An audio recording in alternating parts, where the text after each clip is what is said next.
Alright, we're going to switch games really quick because I know we're behind, so we're going to switch it right over to the next game.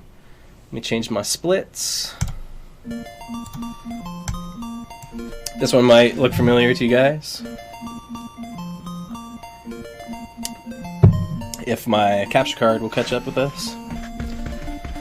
Thanks for the run. Oh wait, there's more. Okay, so good thing about this one is there's really no known way to like completely break it, so we should be fine here. Thanks again for the GGs, guys. Much appreciated. Mermaids, one of my favorites, one of Alex's favorites, one of everyone's favorites. The game itself is good. The speedrun is fantastic. But anyways, we're gonna get into it. We'll do an official countdown. You guys ready for it? In 4, 3, 2, 1, go.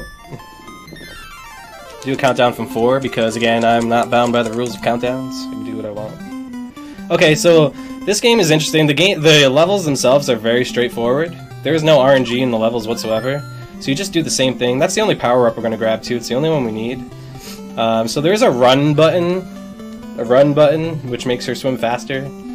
But she does move faster in straight lines, so most of the movement you'll see will be either going straight up and down or straight left and right.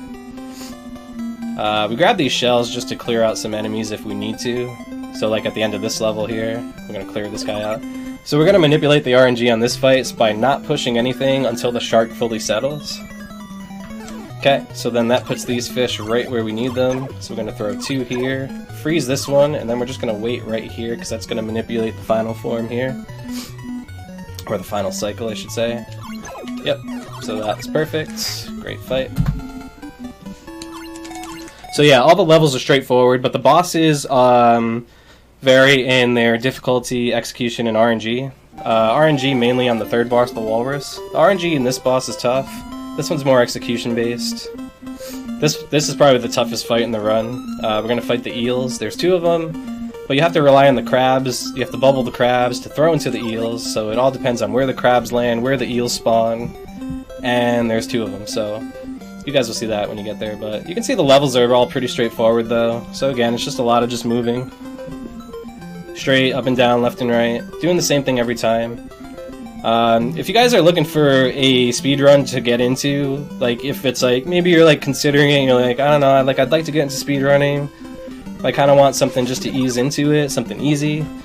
This one is perfect because this one takes maybe like 30 minutes to learn, and you can get a pretty decent time in like, you know, after, I don't know, maybe like 10 attempts or so. So we're gonna bubble the crabs. We're gonna throw crabs. See, we lost one already. Oh, okay, this is a bad fight already. When you try to go faster too in this fight, you end up going a lot slower. Most of the time. This is a huge reset point in PB attempts. I gotta be careful because of my health. Normally I'd get a little more aggressive on this fight, but since my health is low, we're just gonna take it a little slow. Make sure we get through it. Okay.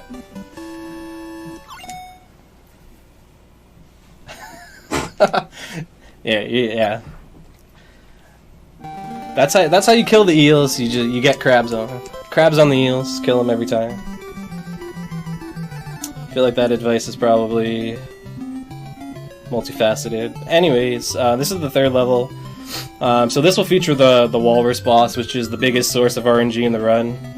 Biggest run killer, especially when you get down to like these times, like when you're trying to go for like sub 7 attempts, which I've been trying to do for a while now. Because it sucks because when you get a great eel fight, the Walrus is all RNG. So if he just decides to be a jerk, there's absolutely nothing you can do about it. You just have to sit there and take it. So we're coming up to the Walrus here now, so you guys will see. So he throws either shells or ice cubes. You want the shells to throw into the Walrus. Sometimes he'll just sit there and throw like 10 ice cubes in a row at you, and there's just nothing you can do about it. So there's 1 ice cube. There's 2. We're just gonna sit here and take it. 3. Hey, there's a shell. Okay. These shells also look like those castles in that one castle in Mario 3, the spiral castle that everybody hated. I don't know why it reminds me of that. I think it's the same sprite. I could be wrong though.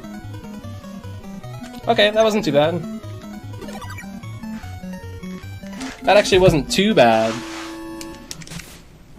Could be a lot worse. He was very nice at the end there, at least. Alright, so this is the next level. This boss can be a jerk as well, the seahorse. It's kind of RNG as well as to what he gives you. You want him to throw fish. He can throw fish or urchins. You can't do anything with the urchins.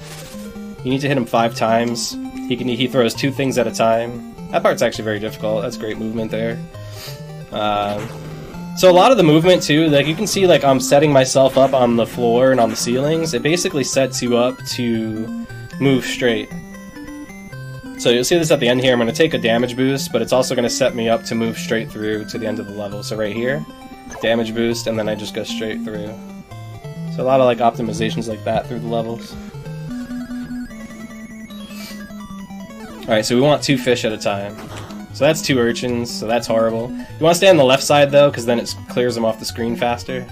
You can see like that one went to the right for some god-awful reason. Pretty sure it was on the left side.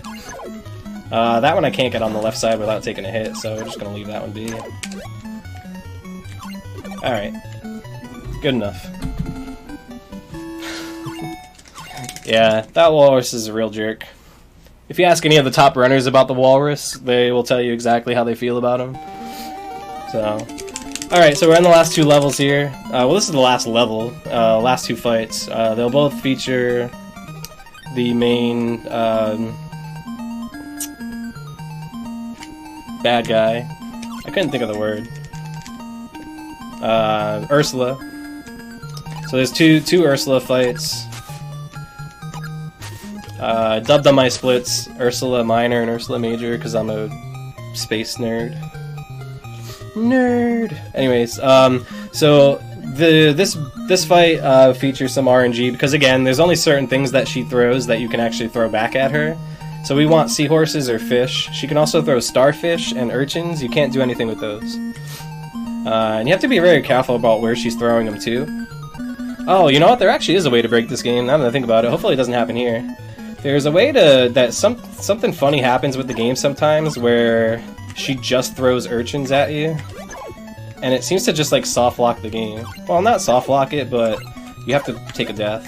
And I already took 2 hits here. I have to be careful. I have to do this kind of slower. Just gonna bubble all these things. She's being very aggressive. Gave me some good stuff though. That was actually a pretty good fight while playing it safe. Whoa! I don't know what would have happened if I died there. I've never died after the fact. Usually the fish go away. Nerd! Okay, so this is the final Ursula fight. Again, a really cool sprite. Disney Capcom games on the NES were some of the best games. You know, if anyone's ever played DuckTales or Chip 'n Dale, all fantastic games for the NES. This one's no different, especially the speedrun. Okay, time's on the last hit. That was time. That was a really good fight there at the end. That was pretty much perfect. So, my splits are in a 733, which is a decent run for this game. So, I mean, really, besides the eels fight was a little rough, but otherwise that was a pretty good run. But that's Little Mermaid. Again, it takes like maybe half an hour to learn, and you can have a really good time in just a few attempts. So if anybody's interested in getting into speedrunning, they want something easy to kind of just like get their feet wet, this is a perfect one for it. If anybody's interested, just like hit me up on Discord. I'll be gladly to walk you through it. There's also a great tutorial by a streamer named AngryLanks, which I learned from. It's amazing. But anyways, the best part of this run, the most important part of this run, is at the end here. We have to make sure we get those teeny tiny feats, and you'll see that right from this sprite. Okay, so I want everybody to focus on Ariel's feet. Here, ready? So once again, ready? Look at those teeny tiny feet. Hope you guys didn't miss it. If you blinked, you missed it. Yeah, thanks for the GGs, everybody. Okay, man, thanks for the bits. Much appreciated. Thanks for the GG.